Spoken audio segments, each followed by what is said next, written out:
Class 12th English का पहला chapter the last lesson के मुख्य पात्र एम हेमेल का कैरेक्टर स्केच देखेंगे आप। M Hamel was a French teacher in a local school in Alsace. M Hamel एक फ्रेंच टीचर था अल्सास के एक स्थानीय स्कूल में। A strict disciplinarian Hamel was a stereotype teacher. एक कठोर नियम स्थापित करने वाला हेमेल एक स्टेरियोटाइप टीचर था। Who didn't spare his iron ruler, जो अभी अपने आयरन रूलर को कभी भी स्पेयर नहीं किया था। He was a hard task master, वो एक कठिन कार्य मास्टर था। However this stern hearted teacher transformed into a mellow human being, हालांकि वो कठोर दिल का इंसान एक सज्जन इंसान में परिवर्तित हो गया। After the orders of imposing German was received from Berlin, जब इम्पोसिंग जर्मन का ऑर्डर बर्लिन में आया। He didn't scold Franz for coming late to the class, वो कभी भी फ्रांस जब लेट से स्कूल आता था तो नहीं डांटते थे।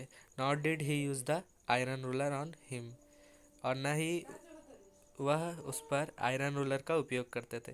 Patriotic feeling arose within him, उनके अंदर देशभक्ति की भावना जागृत हो गई थी। He loved French language intensely, वो फ्रेंच लैंग्वेज को से बहुत उनको लगाव था। And considered it as the most beautiful language in the world, और वो फ्रेंच लैंग्वेज को दुनिया का सबसे शक्तिशाली भाषा मानते थे। Therefore he requested all those present in the class to keep it alive within them, इसलिए क्लास में वहाँ पर उपस्थित सभी लोगों से वो रिक्वेस्ट करते हैं कि वो इस भाषा को हमेशा ही अपने हृदय से लगा कर रखें। He had served as a teacher for 40 years, वो शिक्षक के रूप में 40 वर्षों से कार्य कर रहे थे। And earned great respect for himself in the heart of the villagers, और गांव के लोगों से एक बहुत ही सम्मान कमा चुके थे। Who came to attend his last day as a teachers in the school, और गांव के लोग वहाँ पर उनको लास्ट डे का उनका क्लास अटेंड करने के लिए वहाँ पर मौजूद हुए थे। एक बार मैं पूरा पढ़ के सुना दे रहा हूँ। M was a French teacher in a local school in Alsace. A strict disciplinarian Hamel was a stereotype teacher who didn't spare his iron ruler.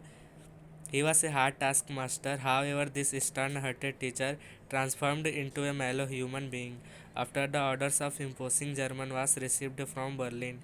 He didn't scold France for coming late to the class, nor did he use the iron ruler on him. Patriotic feeling arose within him. He loved French language intensely and considered it as the most beautiful language in the world.